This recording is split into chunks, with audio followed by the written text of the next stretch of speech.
जिनकी प्रेरणा से यहाँ पर महाविद्यालय की स्थापना 1997-98 में संपन्न हो रहा था, कार्यक्रम आगे बढ़ा था। और आज मुझे बताते हुए प्रसन्नता है, मैं धन्यवाद दूंगा उत्तराखंड सरकार को, श्री पुष्कर सिंह धामी जी को, श्री त्रिवेंद्र सिंह रावत जी को, यहाँ के लोकप्रिय सांसद, यहाँ के लोकप्रिय विधायक और यहाँ के शिक्षा मंत्री तथा यहाँ के पर्यटन और संस्कृति मंत्री को कि उन्होंने यहाँ पर आज इस कार्यक्रम को संपन्न किया है कि पूज्य महंत अवेद्यनाथ जी महाराज की एक भव्य प्रतिमा की स्थापना यहाँ पर हो सके। यद्यपि महंत अवेद्यनाथ जी महाराज का जन्म इसी भूमि पर हुआ था, यही विकासखंड है और इसी विकासखंड में ग्राम कांडी में ही उनका जन्म हुआ था। लेकिन 1940 के बाद उनको कभी इस धरती पर वापस आने का अवसर नहीं प्राप्त हुआ। उनके मन में कभी कभी इच्छा होती थी, लेकिन किन्हीं कारणों से वो कार्यक्रम टल जाता था। लेकिन वह अक्सर पूछते थे मुझसे कि वहां पर शिक्षा की व्यवस्था कैसे चल रही है, कैसे वहां के बच्चे पढ़ने जाते हैं, क्योंकि उनकी प्रारंभिक शिक्षा ग्राम थांगर में हुई थी। उसके बाद वो पढ़ने के लिए चमकोट खाल चले गए। लेकिन मां बाप और परिवार के सभी सदस्यों के असामयिक निधन के कारण बहुत छोटी उम्र में ही उनको घर छोड़ करके जाना पड़ा। लेकिन एक लंबे समय तक पूरे देश का भ्रमण करते करते, स्वाध्याय करते करते अंततः वह गोरखपुर में उस समय के गोरक्ष पीठाधीश्वर महंत दिग्विजयनाथ जी महाराज के संपर्क में आए और बाद में उन्होंने महंत दिग्विजयनाथ जी का शिष्यत्व ग्रहण किया और वहां से उन्होंने उसे अपना कर्म क्षेत्र गोरखपुर को बना करके वहां पर धर्म के प्रचार का, अध्यात्म के प्रचार का, शिक्षा, स्वास्थ्य, लोक कल्याण के अभियान के साथ जुड़े। पूरे देश के अंदर उनका भ्रमण होता था और उनकी इच्छा होती थी और इसीलिए उन्होंने मुझे 1996-97 में पूछा, कहा कि वहां के बच्चे पढ़ाई कैसे करते हैं। मैंने उनको बताया कि वहां पे कुछ जगह इंटर कॉलेज है, लेकिन डिग्री कॉलेज कोटद्वार और इसी के बीच में कहीं नहीं है। मैंने कहा देखो, अगर हो सके तो वहां एक डिग्री कॉलेज जरूर बने। और संजोग से उस समय यहाँ की कुछ लोगों की एक समिति मेरे पूज्य पिता के साथ उन्होंने संपर्क किया कि हम लोग एक डिग्री कॉलेज बनाना चाहते। तो उन्होंने कहा जमीन कौन दे रहा है? उन्होंने कहा वहां पे जमीन हम लोगों ने ले ली है, तय कर के उस जमीन को आप ले लीजिए, हम आपको जमीन दे रहे हैं, आप उस जमीन पे वो जो भी करना है करवा लीजिए। और फिर इस प्रक्रिया को हम लोगों ने 1996-97 में प्रारंभ किया। प्रारंभ में केवल यहाँ पर कुछ क्लासेस प्रारंभ हुई, लेकिन बाद में मैंने उनसे कहा, मैंने परमानेंट मान्यता लेने की व्यवस्था कर। उत्तराखंड सरकारों में आवागमन, कभी सरकार आती थी, कभी दूसरी सरकार आती थी, एक कार्यक्रम बाधित होता गया। लेकिन 2005 के बाद यहाँ पे नियमित कक्षाएं प्रारंभ हुई और आज मुझे बताते हुए प्रसन्नता है कि महाविद्यालय के लिए जो जमीन ली गई थी उसी जमीन में यहाँ की तहसील भी बनी और तहसील के बाद महाविद्यालय भी यहाँ पर प्रारंभ हो चुका है।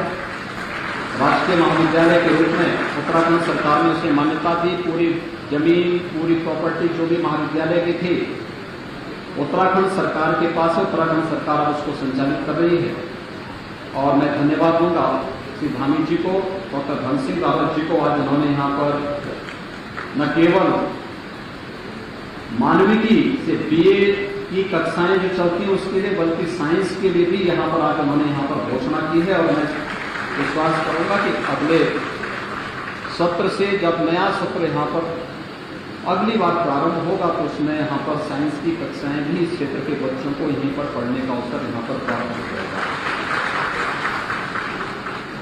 आज पूज्य महंत वैद्यनाथ जी महाराज की मूर्ति का यहाँ पर स्थापना का कार्यक्रम संपन्न हुआ है। मेरे लिए यह व्यक्तिगत रूप से गौरव की बात है कि मैं अपने पूज्य गुरु को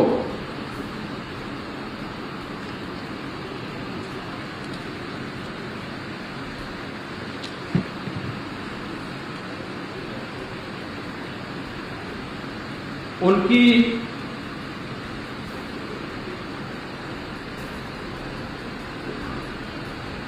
जन्मभूमि पर मैं सम्मान दे पा रहा हूं। और मुझे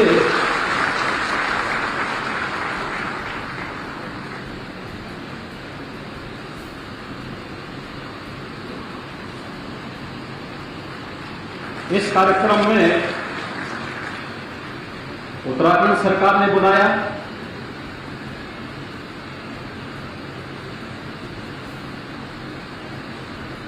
मैं इसके लिए उत्तराखंड सरकार के माननीय मुख्यमंत्री को और उच्च शिक्षा मंत्री को हृदय से धन्यवाद दूंगा।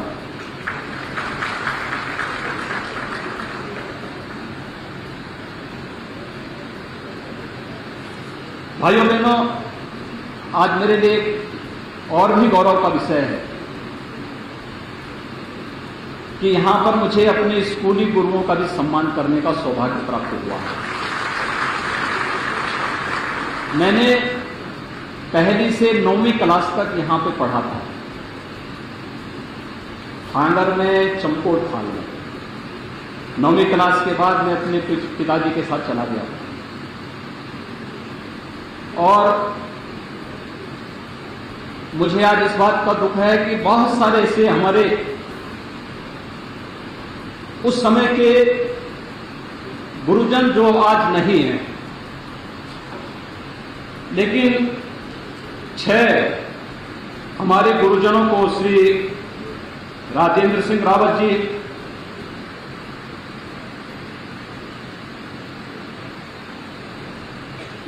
श्री रघुवीर सिंह नेगी जी, श्री राजेंद्र सिंह भंडारी जी, श्री महिमानंद बरबरा जी, सत्य प्रकाश बड़थवाल जी, श्री हरिप्रसाद पुनियाल जी, इन 6 गुरुजनों को यहां पर आज मंच पर मुझे सम्मान करने का अवसर प्राप्त हुआ है। मुझे केवल उत्तराखंड के नौजवानों से एक बात कहनी है। मैं देख रहा था, मैं बहुत बार देखता हूं, सुनता हूं, और त्रिवेंद्र जी ने जब यहां पर मुख्यमंत्री थे उस समय यहां पर एक उत्तराखंड का उन्होंने एक आयोग भी बनाया था, पलायन आयोग बनाया था। और मुझे उस समय इस बात को लेकर के खासतौर पर इस बात की चिंता होती थी कि आखिर उत्तराखंड से लोग पलायन क्यों कर रहे हैं। यहां पर जितनी अच्छी शिक्षा है, जितना अच्छा माहौल है पठन पाठन का, जितना प्राकृतिक सौंदर्य है और जितनी संभावनाएं हैं, उन संभावनाओं को हमें आगे बढ़ाना होगा। और मुझे लगता है कि यहां का युवा जहां कहीं जाएगा वो अपनी प्रतिभा का लोहा अवश्य मनवाएगा, लेकिन उसे विश्वास होना चाहिए अपने आप पर। हम लोगों ने भी यहीं पर रहकर पढ़ा है, यहीं पर रह के जाना है, कोई अतिरिक्त व्यवस्था के साथ हम लोग नहीं जिए थे। लेकिन आज जो कुछ भी हम लोग कर रहे हैं, जब अच्छी सरकारें आती हैं तो लोक जीवन में व्यापक परिवर्तन का आधार भी बनती है। आपने देश के अंदर परिवर्तन देखा होगा 2014 के बाद, कैसे पूरा देश आज चलता हुआ दिखाई दे रहा है, कैसे पूरे देश के अंदर एक नई ओज है, एक नया तेज है, लोगों के मन में एक नया उत्साह है। कारण है देश के अंदर प्रधानमंत्री मोदी जी के नेतृत्व में ये देश फिर खड़ा हो चुका है। देश नई अंगड़ाई के साथ आगे बढ़ रहा है और बार बार प्रधानमंत्री मोदी जी भी जब उत्तराखंड आते हैं एक बात के लिए आप सबको बार बार कहते हैं कि हमें अपने आप को समझना होगा। उत्तराखंड का पानी भी और उत्तराखंड का जवानी भी पूरे देश के काम आता है और खासतौर पर मैं जब यहां उत्तराखंड से गया था तब ये उत्तर प्रदेश का ही हिस्सा था। तो मुझे लगता है कि सन 2000 के पहले के जो लोग हैं वे सब भी उत्तर प्रदेश के ही वासी हैं। मूल रूप से जन्म उनका उत्तर प्रदेश में हुआ है, उनका जो मूल सर्टिफिकेट होगा उसमें उत्तर प्रदेश ही लिखा होगा। उसके बाद जिनका जन्म हुआ होगा वे लोग अपने को अपने नाम के आगे उनका उत्तराखंड लिखा जा रहा होगा। लेकिन उत्तर प्रदेश और उत्तराखंड विकास में मिलकर के बहुत अच्छा काम कर सकते हैं और मैं इसके लिए आप सबको हृदय से अभिनंदन करूंगा कि अभी हाल ही में विधानसभा का चुनाव संपन्न हुआ है और आप सबने प्रधानमंत्री मोदी जी के आह्वान पर श्री पुष्कर सिंह धामी जी के नेतृत्व में फिर से भारतीय जनता पार्टी की लोकप्रिय सरकार के गठन में अपना योगदान दिया। भारतीय जनता पार्टी को प्रचंड बहुमत के साथ उत्तराखंड के अंदर सरकार बनवाने में अपना योगदान दिया। आज सरकार यहां पे कार्य कर रही है। मूर्ति यहां पर चुनाव के पहले ही स्थापित हो गई थी, लेकिन समय न मैं दे पा रहा था और न ही कार्यक्रम बन पा रहे थे। कोरोना का भी इस सदी की सबसे बड़ी महामारी से हम लोग उभरे और उस बड़ी महामारी के दौरान आपने देखा होगा बहुत सारे लोगों ने अपने प्रियजनों को खोया, लेकिन कोरोना प्रबंधन भारत का दुनिया के अंदर सबसे बेहतरीन रहा। प्रधानमंत्री मोदी जी के नेतृत्व में फ्री टेस्ट, फ्री में ट्रीटमेंट, फ्री में टीका, फ्री में राशन, हर जरूरतमंद बीमारी, कोई भी बीमारी होती थी, महामारी कोई भी होती थी दुनिया के अंदर, सदी की पुरानी महामारियों के इतिहास को अगर आप देखेंगे एक बात रही है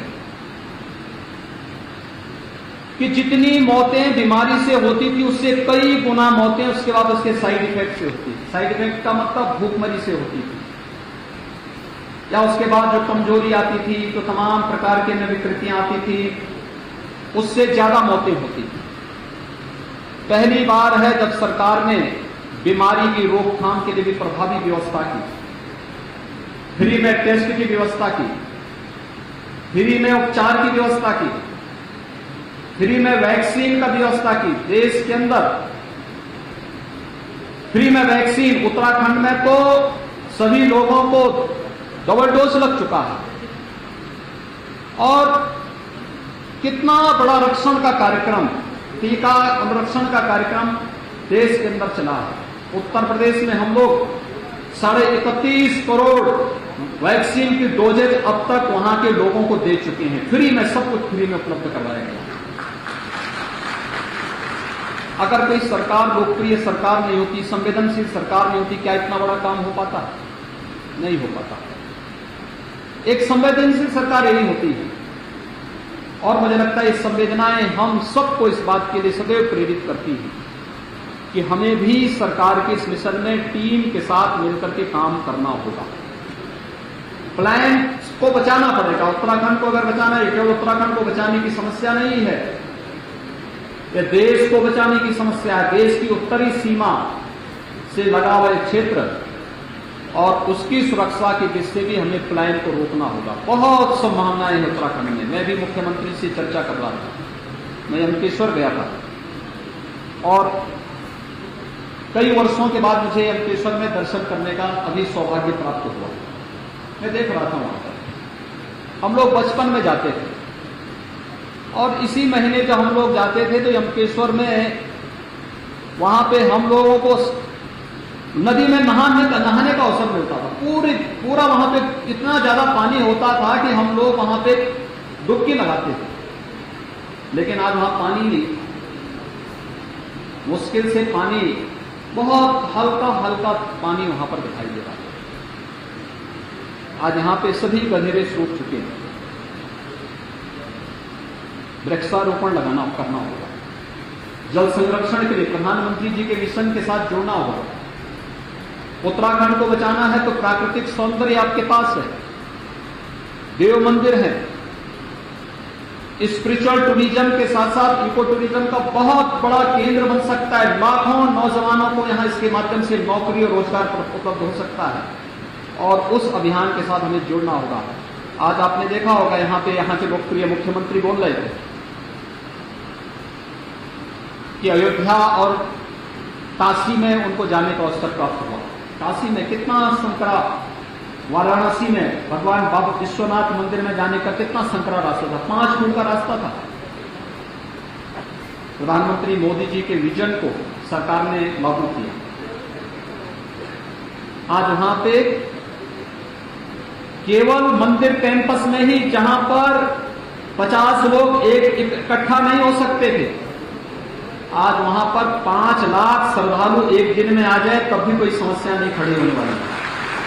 इतना अच्छा गलियारा बना दिया गया है, इतना अच्छा स्थान बना दिया गया है और प्रतिदिन काशी विश्वनाथ मंदिर में 1 लाख श्रद्धालु दर्शन करने के लिए वर्तमान में आ रहा है। 1 लाख श्रद्धालु।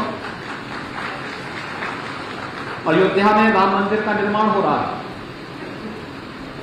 राम मंदिर का निर्माण जब हो जाएगा, अयोध्या में भी प्रतिदिन 1.5 से 2 लाख से कम श्रद्धालु नहीं आने वाला।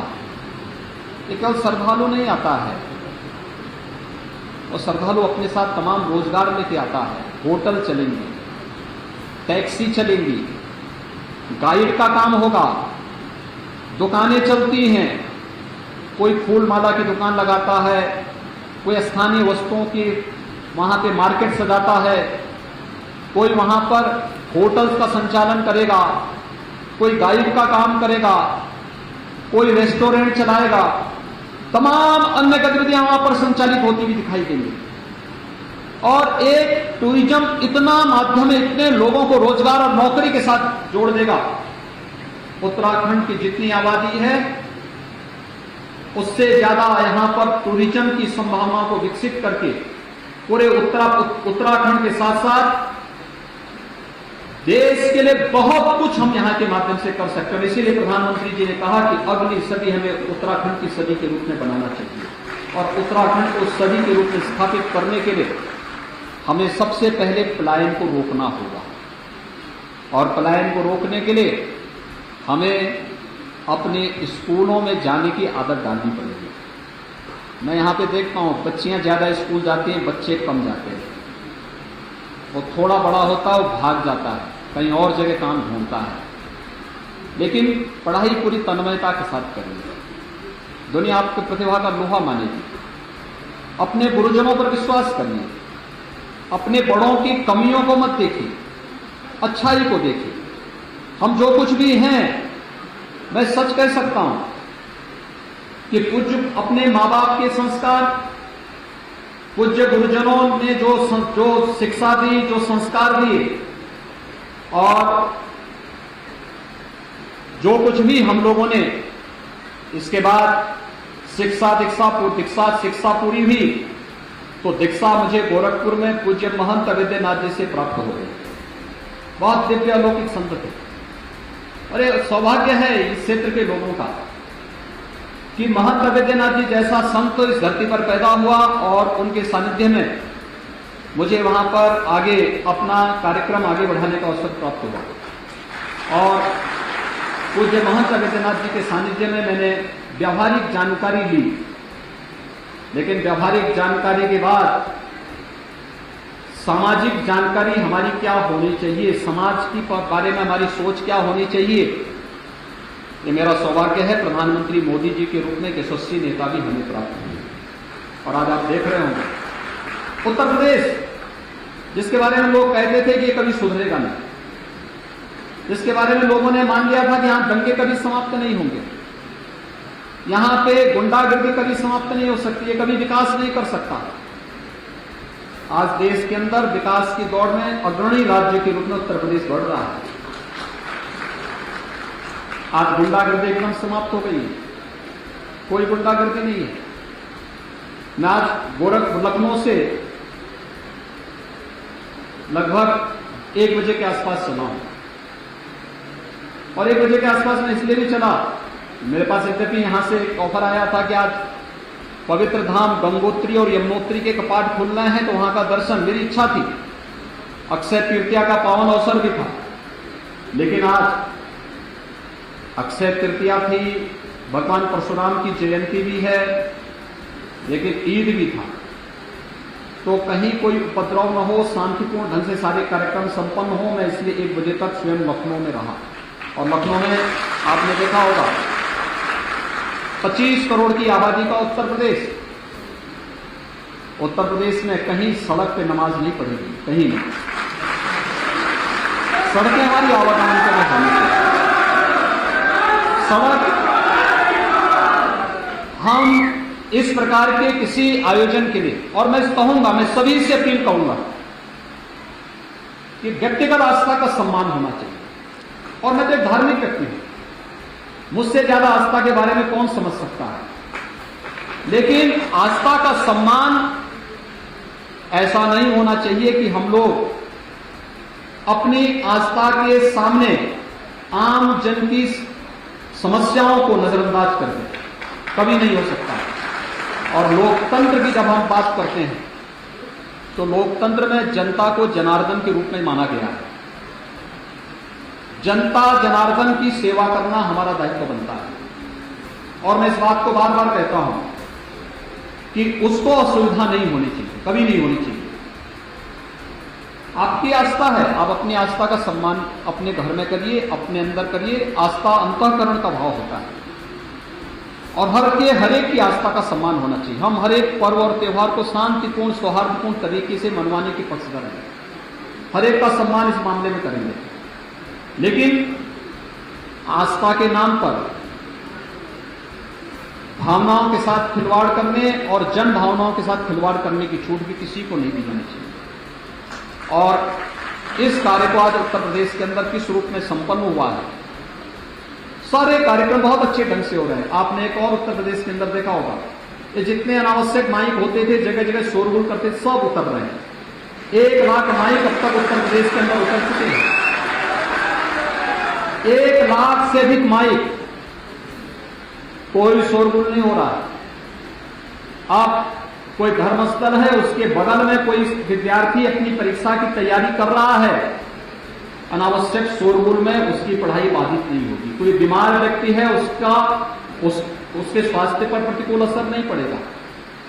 कोई नवजात शिशु है, उसके स्वास्थ्य पर प्रतिकूल असर नहीं पड़ेगा। ये तो पता लगता है इतनी, यानी बजाने वाले को भी नहीं सुनाई पड़ता है कि क्या बोल रहा है वो माइक, लेकिन चिल्लाए जा रहे हैं। आज 1 लाख से अधिक माइक उत्तर प्रदेश के अंदर उतर चुके हैं। कहीं कोई विवाद आप नहीं देख रहे हैं, कोई विवाद नहीं। इसका 2 कार्य है, एक संवाद और दूसरा जो लोग संवाद से नहीं मानेंगे तो उसको कानून से मिलवाएंगे।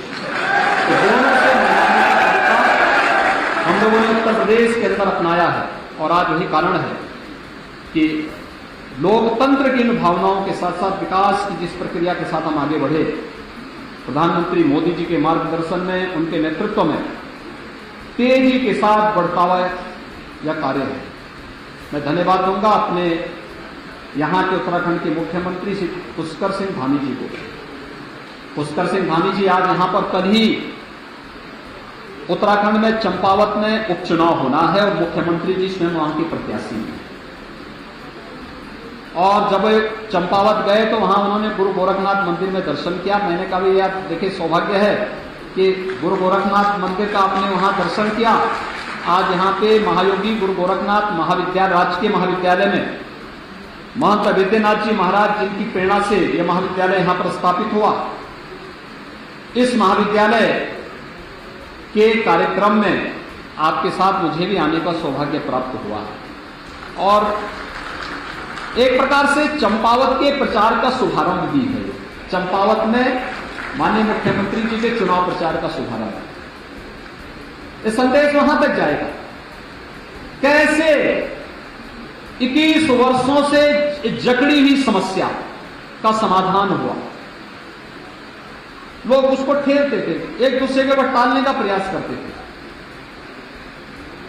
इसकी शुरुआत त्रिवेंद्र सिंह जी ने किया था कि उत्तर प्रदेश और उत्तराखंड से जुड़ी हुई जितनी समस्याएं थी, उत्तराखंड बनने के बाद बहुत सारे मामले ऐसे थे जो आपस में अनसुलझे रह गए थे, लेकिन हम लोग समस्या को एक दूसरे के ऊपर धकेलने का प्रयास नहीं करते, समस्या की जड़ में जाते हैं और फिर उसको जड़ मूल से निकाल करके समस्या का समाधान भी करते हैं। और आज मुझे प्रसन्नता है, उत्तर प्रदेश और उत्तराखंड की सारी समस्याओं का समाधान अंतिम चरण में चल रहा है। अभी परसों हम लोग हरिद्वार में भी एक बड़ा कार्यक्रम करेंगे जिसमें उत्तराखंड उत्तर प्रदेश और उत्तराखंड से जुड़ी हुई एक बड़ी समस्या थी। वहां पे एक पर्यटन विभाग का बड़ा होटल था, उत्तर प्रदेश सरकार चलाता था, उत्तराखंड सरकार कहती थी कि ये हमारा है। मामला सुप्रीम कोर्ट तक पहुंच गया। तो त्रिवेंद्र सिंह जी आए, कहा क्या किया जा सकता है। मैंने कहा भी वहां भी भारतीय जनता पार्टी की सरकार, प्रदेश में भी भारतीय जनता पार्टी की सरकार, आप बताइए क्या चाहती है। उन्होंने कहा कि क्या ये होटल हमें मिल सकता है। मैंने कहा भी उत्तराखंड में है तो उत्तराखंड को देने में मुझे कोई आपत्ति नहीं है, लेकिन एक बार हम लोग विभाग के साथ बैठ लेते हैं। खैर नौकरशाही की जैसी आदत होती है, हर एक मामले को टालने की होती है। उन्होंने कहा साहब इतने वर्षों से नहीं समाधान हो पाए तो हम क्यों इसको समाधान कर दें। तो मैंने कहा भी हम लोग टालने के लिए नहीं आए, हम तो समाधान करने के लिए आए और अभी समाधान होना है। तो उनके सामने कोई वो था नहीं, तो मैंने त्रिवेंद्र जी से कहा, मैंने कहा त्रिवेंद्र जी एक काम करो, उसके बगल में एक लैंड दे दो और मैं उत्तर प्रदेश के लिए एक नया पर्यटन आवास गृह वहां बना देता हूं और इसको अलकनंदा जो होटल है ये उत्तराखंड सरकार को हम इसके बाद सौंप देंगे। उत्तर प्रदेश वासियों के लिए हम एक अच्छा बड़ा आवास वहां पर पर्यटन आवास गृह होटल के रूप में बनवा देंगे। उत्तर प्रदेश के वासी आएंगे, वहां आराम से ठहरेंगे, कोई समस्या नहीं होगी। और मैं धन्यवाद दूंगा कि उन्होंने उस समय हमें भूमि दी। आज वहां पर बनकर के भव्य भवन बनकर के तैयार हो चुका है और इतना भव्य भवन बन चुका है कि अगर पुष्कर सिंह जी उसको देखेंगे कहेंगे कि अब हम इसी को ले लेते हैं। और मैं इस बात के लिए भी धन्यवाद दूंगा कि उत्तर प्रदेश के लिए बद्रीनाथ धाम में भी हमें एक पर्यटन आवास गृह मिला है। तो उत्तराखंड में जो एक के बदले हमें 2 जगह मिल गए। निर्माण के लिए पैसा हमने उत्तर प्रदेश से दिया है, वो कार्य अलग से वहां पर संपन्न हो रहा है। लेकिन हमने कहा जितनी समस्याएं हैं इन सभी समस्याओं का हम समाधान करेंगे। होता क्या, 2 राज्यों के आपसी झगड़े में इन सभी जमीनों पर भूमाफिया काबिज होते हैं और भूमाफिया उसकी आड़ में फिर उसका दोहन करता है। उत्तर प्रदेश में तो हमने माफियाओं की कमर तोड़ दी है, अब वहां पर वो सीधे खड़े नहीं हो सकते और इसलिए हमने कहा कि अब ये जो समस्याएं, इन समस्याओं का भी समाधान हम लोग करेंगे। भाइयों बहनों, मुझे आज यहां आकर के बहुत प्रसन्नता की अनुभूति हुई और खासतौर पर इस बात के लिए कि मुझे अपने आध्यात्मिक गुरु की मूर्ति के अनावरण के कार्यक्रम को भी यहां पर करने का सौभाग्य प्राप्त हुआ है और अपने स्कूली गुरुओं के भी दर्शन करने का सौभाग्य प्राप्त हुआ है। मुझे लगता है कि आप में से ज्यादातर लोगों का दर्शन में लगभग 30-35 वर्षों के बाद कर पा रहा हूं। इतने वर्षों तक नहीं मुझे कभी मुलाकात को, ना मुझे अवसर मिल पाया, ना उन लोगों को अवसर मिल पाया और कभी नहीं अवसर प्राप्त हो पाया कि मैं फिर कभी उनसे मिल सकूं, आ सकूं, या कभी ऐसा अवसर नहीं मिल पाया। मैं एक बार आया था जब चुनाव प्रचार में आया था और उस समय चुनाव प्रचार के दौरान इलेक्शन थे तो स्कूल कॉलेजेस सब बंद हो गए थे। लेकिन आज मेरा सौभाग्य है कि मुझे यहां आने का सौभाग्य प्राप्त हुआ है, आप सबका भी दर्शन करने का सौभाग्य प्राप्त हुआ है। चुनाव के दौरान आप लोगों ने प्रधानमंत्री मोदी जी के नेतृत्व में यहां पर श्री पुष्कर सिंह धामी जी और उनके नेतृत्व में भारतीय जनता पार्टी की सरकार बनाने में योगदान दिया और उसी का प्रतिफल है कि मुझे आने का सौभाग्य प्राप्त हुआ है। अगर सोचे कोई विरोधी सरकार बनी होती तो हम लोग फिर कहां आ पाते थे यहाँ पे। रेणु मिश्र जी अगर यहाँ के विधायक नहीं बनी होती, पुष्कर सिंह जी यहाँ के मुख्यमंत्री नहीं बने होते, भारतीय जनता पार्टी की सरकार नहीं बनी होती, तो कभी भी मुझे फिर अवसर ही नहीं मिल पाता था, क्योंकि फिर तो राज्यों के आपसी द्वंद्व चलते हैं, बहुत सारे ऐसे विवाद होते हैं, इतना समय न मुख्यमंत्री जी के पास होता न मेरे पास होता, हर व्यक्ति अपनी व्यस्तता में रहता है। और आज सतपाल महाराज जी भी हैं। जब पूज्य महंत अवैधनाथ जी महाराज मुझे मिलते थे, कहते थे सतपाल महाराज से कभी मिले, तो मैं उनसे कहता था, सतपाल महाराज जी उस समय कांग्रेस में थे, तो मैंने कहा आप कैसे जानते हैं सतपाल महाराज से? तो उन्होंने कहा भी सतपाल महाराज जी मेरे बहुत प्रिय है। मैंने कहा कैसे? कहा कि एक बार कुंभ में उन्होंने मुझे क्या बाड़ी और हांडो और बाड़ी खिलाया था।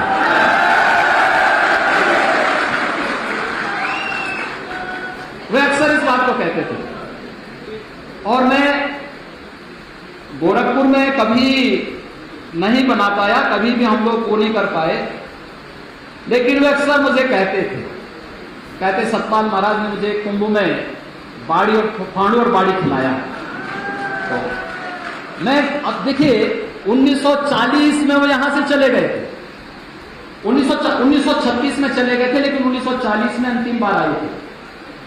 और मैंने उनसे दीक्षा ली 1993-94 में, लेकिन जब 1996 के कुंभ में या उसके बाद किसी कुंभ में सतपाल महाराज जी से उनकी मुलाकात हुई, और सतपाल महाराज जी से जब मुलाकात होने के बाद, महाराज जी कहीं भी रहे होंगे लेकिन धार्मिक और आध्यात्मिक रूप से सदैव उनका जुड़ाव रहा है, उनका सानिध्य सदैव मिलता रहा है और हमेशा एक अपनत्व का भाव उनका सदैव बना रहा है।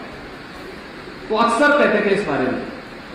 आज मुझे याद आया जब महाराज जी मन चुके थे तो उन्होंने मुझे कहा कि मैंने महाराज को एक महीने का, वो अक्सर कहते थे इस बारे में कि सतपाल महाराज ने मुझे ये खिलाया था और मुझे अच्छा लगा। बहुत दिनों के बाद मैंने वो चीज खाई है जो मैं बचपन में खाता था। लेकिन ये हमारी परंपरागत डिश है, इसकी बड़ा महात्मा है। मैं पिछली बार केदारनाथ आया था, तो केदारनाथ में उस समय उत्तराखंड की सभी चीजें मुझे त्रिवेंद्र सिंह जी ने खिलाई थी। और केदारनाथ में हम लोगों को लगभग 24 घंटे 36 घंटे लगभग रुकने का अवसर प्राप्त हुआ था।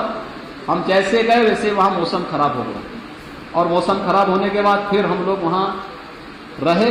बहुत आनंद रहा उत्तराखंड में, केदारनाथ धाम में, बद्रीनाथ धाम में भी हम लोग गए। बहुत सारी जगह वहां पर हम लोगों ने वहां पर उस समय दर्शन भी किए, पूरा देखा वहां पर। और मैं व्यक्तिगत रूप से यहाँ पर धन्यवाद दूंगा श्री धन सिंह रावत जी को। डॉक्टर धन सिंह रावत जी का एक बहुत आत्मीयता का भाव सदैव बना रहा। उच्च शिक्षा में पिछली बार भी उन्होंने बहुत अच्छे कदम उठाए थे, और सचमुच भारतीय जनता पार्टी के संगठन मंत्री के रूप में उन्होंने यहां काम किया। काम करने के बाद विधायक के रूप में चुने गए, फिर मंत्री के रूप में चुने गए। मुझे हरिद्वार में उनके एक उच्च शिक्षा के कार्यक्रम में आने का अवसर प्राप्त हुआ था। और कैसे हम लोग जमीनी धरातल पर उतर करके अपनी स्कूली शिक्षा को व्यावहारिक स्वरूप कैसे प्रदान कर सकते हैं, यह कार्य उन्होंने अपने पिछले कार्यकाल के दौरान ही प्रारंभ कर दिया था। और आज यहां पर इस महाविद्यालय में आने का मुझे तो काफी दिनों के बाद अवसर प्राप्त हुआ है, लेकिन इस महाविद्यालय के स्वरूप को बनाने में व्यक्तिगत रुचि लेने के लिए यहाँ के प्रधान प्राचार्य, यहाँ के जो आचार्यगण शिक्षकगण हैं, यहाँ के जो अन्य कार्मिक हैं, उनको जो उनका सानिध्य मिलता है, उच्च शिक्षा विभाग के अधिकारियों का सानिध्य प्राप्त होता है, वो अत्यंत अभिनंदनीय है। और इन लोगों की हार्दिक इच्छा थी कि यहाँ पे जब त्रिवेंद्र सिंह जी मुख्यमंत्री थे तो उन्होंने पूज्य महाराज की मूर्ति का यहाँ पर स्थापना के कार्यक्रम का संकल्प लिया था। और मैं देखा सचमुच बहुत भव्य प्रतिमा बनी है, बहुत भव्य प्रतिमा। यही ऐसी प्रतिमा मैंने गोरखपुर में बनाई थी पूज्य महाराज जी की, और मैं देखा सचमुच वही एक जैसी है, कोई अंतर नहीं है। जैसे गोरखपुर में पूज्य महाराज जी की समाधि स्थल में जो मूर्ति है, उसमें इस महाविद्यालय में स्थापित इस मूर्ति में कोई अंतर नहीं है। और मुझे लगता है कि आज सचमुच उनकी आत्मा को शांति मिल रही होगी इस बात की कि वे स्वयं भौतिक रूप से 40 के बाद यहां नहीं आ पाए, क्योंकि इसके बाद लगभग 74 वर्षों तक वे जीवित थे। यानी जब यहां से गए 2014 में उनको ब्रह्मलीन हुए थे। 1940 से 2014 तक मेरी इच्छा थी अंतिम समय में उनको लाने की यहां पर, लेकिन उनका स्वास्थ्य अचानक, जब भी मैं कार्यक्रम बनाता था स्वास्थ्य कुछ खराब होता था। हो सकता है विधाता को यह मंजूर नहीं था और अक्सर स्वास्थ्य उनका खराब होता था। कोटद्वार में तो आए थे, कोटद्वार में जब खंडूरी जी सांसद थे, उन्होंने देवी मंदिर के कार्यक्रम में महंत जी को बुलाया था और वे पूछते थे, देखिए इतनी याद उनको अब भी थी, उस समय भी थी, 2013 तक 14 के प्रारंभिक उसमें तक तो पूछते थे वहां पर क्या के बारे में कि भाई वहां वो थल नदी भी था, चमकोट खाल के बारे में पूछते थे, यमकेश्वर के बारे में पूछते थे कि यमकेश्वर में भी एक मेला लगता था। इससे कितना पुराना मेला है यमकेश्वर का। महंत अवेद्यनाथ जी महाराज ने 1936 में ये क्षेत्र छोड़ दिया था, लेकिन तब भी उनको याद थी कि यमकेश्वर में मेला लगता था। यानी छोटी छोटी चीजों के बारे में उनको सारी जानकारी थी और लेकिन उनको आने का अवसर प्राप्त नहीं हुआ, तो भौतिक रूप से नहीं आ पाए। लेकिन आज उनकी प्रतिमा यहां पर इस भव्य रूप में उत्तराखंड सरकार ने स्थापित किया है। मैं इसके लिए उत्तराखंड सरकार को, यहाँ के माननीय मुख्यमंत्री जी को, डॉक्टर धन सिंह रावत जी को, माननीय सतपाल महाराज जी को और उनके सभी सहयोगियों को मैं हृदय से इसके लिए धन्यवाद दूंगा कि उन्होंने पूज्य महाराज जी को यहाँ पर सम्मान दिया। और मेरे स्कूली शिक्षकों को, जो मेरे स्कूली गुरुजन थे, उनसे मुझे बहुत दिनों के बाद यहाँ पर मुलाकात करने का सौभाग्य उन्हें दिया है। मैं एक बार फिर से आप सबका हृदय से धन्यवाद देता हूं कि आपने उत्तराखंड के अंदर एक लोकप्रिय सरकार का गठन किया है और इस लोकप्रिय सरकार के कारण आज मुझे यहाँ पर आने का अवसर प्राप्त हुआ है। और मैं विश्वास व्यक्त करता हूं कि उत्तर प्रदेश और उत्तराखंड से जुड़ी हुई जितनी समस्याएं हैं, इन सभी समस्याओं का हम समाधान समयबद्ध ढंग से आप सबकी भावनाओं का सम्मान करते हुए करेंगे। आप सबके प्रति मेरी शुभकामनाएं हैं। ईश्वर आप सबको सुख और समृद्धि की ओर अग्रसर करे, यही मेरी कामना है। बहुत बहुत धन्यवाद। जय हिंद, जय भारत।